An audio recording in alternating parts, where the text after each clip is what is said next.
എൻ്റെ കോർ ടെക്നീഷ്യൻസിന് പുറമെ, ടെക്നീഷ്യൻ ടീമുകൾക്ക് പുറമെ ഈ സിനിമയുടെ ഒരു മുഴുനീളം, എൻ്റെ നറേഷൻ വലിയ ദൈർഘ്യമുള്ളതാണ്. ഒരു 6 മണിക്കൂറോളം എടുത്തിട്ടാണ് ഞാൻ സിനിമയുടെ കഥ പറയുന്നത്. ആ ഒരു 6 മണിക്കൂർ ദൈർഘ്യമുള്ളൊരു നറേഷൻ കേട്ട രണ്ട് വ്യക്തികൾ ലാലേട്ടനും ശ്രീ ആന്റണി പെരുമ്പാവൂരുമാണ്. അപ്പം ഞാൻ ആ ഫുൾ നറേഷൻ കഴിഞ്ഞപ്പോഴും ലാലേട്ടൻ ശരി മോനെ എന്നാണ് പറഞ്ഞത്.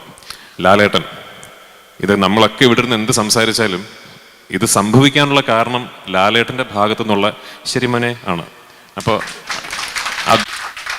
അദ്ദേഹം എൻ്റെ അടുത്ത് നമ്മൾ ഈ സിനിമ ചെയ്യുന്നു എന്ന് പറയുന്നിടത്താണ് ലൂസിഫർ സംഭവിക്കുന്നതും. ലൂസിഫറിന്റെ 2ാം ഭാഗം ആയ എമ്പുരാൻ മുരളിയും ഞാനും കൂടി കൺസീവ് ചെയ്തതിന് ശേഷം സത്യത്തിൽ ഞങ്ങൾ തമ്മിലുള്ള ആദ്യത്തെ ഡിസ്കഷൻ ഇത് നടക്കില്ല കേട്ടോ എന്നായിരുന്നു.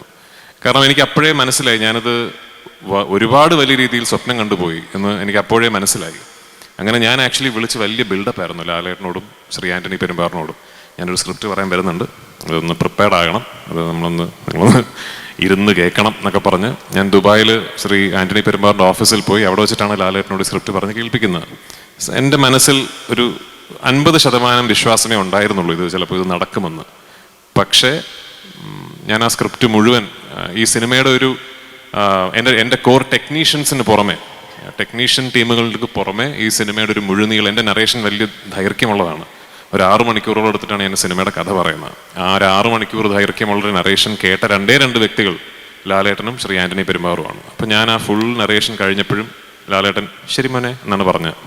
അപ്പോൾ അവിടെയാണ് ഈ സിനിമ ഓണാകുന്നത്. അപ്പോൾ ലാലേട്ട, താങ്ക് യു സോ മച്ച് എന്നോടൊപ്പം നിന്നതിന്, എന്നിൽ എപ്പോഴും ഇത്രയും വിശ്വാസം കാണിക്കുന്നതിന്, പലപ്പോഴും എനിക്ക് പോലും എന്നിലില്ലാത്ത കോൺഫിഡൻസ് എന്നിലുണ്ടായതിന്. ഇനിയും തരണേ ഡേറ്റ്. ഗോപാലൻ സർ, ഞാനങ്ങനെ വലിയ രീതിയിൽ നിമിത്തങ്ങൾ, കോയിൻസിഡൻസസ് എന്നൊക്കെ പറയുന്ന കാര്യത്തിൽ വലിയ രീതിയിൽ അങ്ങനെ വിശ്വാസം വെച്ച് പുലർത്താത്ത ഒരാളാണ്.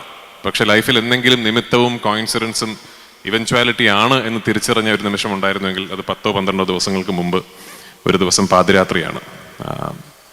ശ്രീ ആന്റണി പെരുമ്പാവൂരും ഞാനും ആദ്യം ഈ സിനിമയുടെ ഒരു സഹനിർമ്മാതാവായിട്ട് സമീപിക്കുന്ന ആൾ ശ്രീ ഗോപാലൻ സാറാണ്.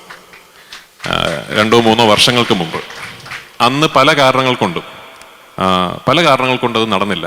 പക്ഷെ അത് നടന്നില്ല എന്നുള്ളത് കൊണ്ട് അങ്ങനെ ഒരു തെറ്റിപ്പിരിയലൊന്നും ആയിരുന്നില്ല. സാറ് പറഞ്ഞ പോലെ അതിനുശേഷം എപ്പോൾ സാറിനെ വിളിച്ചാലും, നമ്മൾ യാദൃശ്ചികമായി സംസാരിക്കാൻ ഇടയായാലും, കൃഷ്ണമൂർത്തി എന്നെ കാണാനിടയായാലും, എങ്ങനെ പോകുന്നു ഷൂട്ടിംഗ്, എന്തായി, എവിടം വരെ എത്തി എന്നുള്ള അന്വേഷണങ്ങൾ എപ്പോഴും സാറിൻ്റെ ഭാഗത്തു നിന്നുണ്ടായിരുന്നു. ഞാൻ നേരത്തെ പറഞ്ഞ പോലെ ഒരുപക്ഷെ നിമിത്തമായിരിക്കും കറങ്ങിത്തിരിഞ്ഞ് എത്രയോ വർഷങ്ങൾക്ക് മാസങ്ങൾക്ക് ശേഷം ഇത് ഒരു ഗോകുലം ആശീർവാദ് സിനിമയായി തന്നെ സിനിമാ പ്രേമികൾക്ക് മുന്നിൽ എത്തണം എന്നുള്ളത് ഒരു നിമിത്തമായിരിക്കും. അപ്പം അതിന് ഒരു പ്രതിസന്ധി ഘട്ടത്തിൽ ഒരു ഫോൺ കോളിൻ്റെ അടിസ്ഥാനത്തിൽ സാർ ഇത്രയും വലിയൊരു തീരുമാനമെടുത്ത് ഈ സിനിമയിലും എന്നിലും ഈ ടീമിലും കാണിച്ച വിശ്വാസത്തിന് ഒരുപാട് നന്ദി. Thank you so much. ഞങ്ങളെല്ലാവരും കളക്റ്റീവായിട്ട് വലിയ രീതിയിൽ സ്വപ്നം കണ്ട ഒരു സിനിമയാണിത്.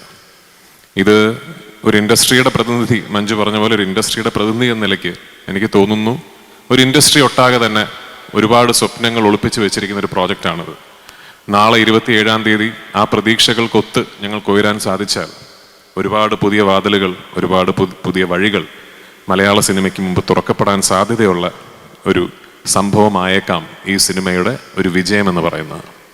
അപ്പം എനിക്ക് ഒരു പ്രാർത്ഥനയുള്ളൂ, അങ്ങനെ ഒരു വിജയം ഈ സിനിമയ്ക്ക് കിട്ടട്ടെ എന്നും, ഈ സിനിമയുടെ വിജയത്തിൽ നിന്ന് ഇനി ഒരുപാട് സ്വപ്നം കാണാനും ഒരുപാട് വലിയ രീതിയിൽ സിനിമയെക്കുറിച്ച് ചിന്തിക്കാനും എന്നേക്കാൾ കഴിവുള്ള, എന്നേക്കാൾ അതിന് അർഹതയുള്ള എത്രയോ സംവിധായകർക്കും തിരക്കഥാകൃത്തുകൾക്കും കഴിയട്ടെ. അവർക്ക് അതിനുള്ള ധൈര്യം വരട്ടെ. അവർക്കും ഉണ്ടാകട്ടെ ഒരു ആന്റണി പെരുമ്പാവൂർ, ഒരു ഗോപാലൻ, ഒരു മോഹൻലാൽ എന്ന് ഞാൻ ആശംസിക്കുന്നു.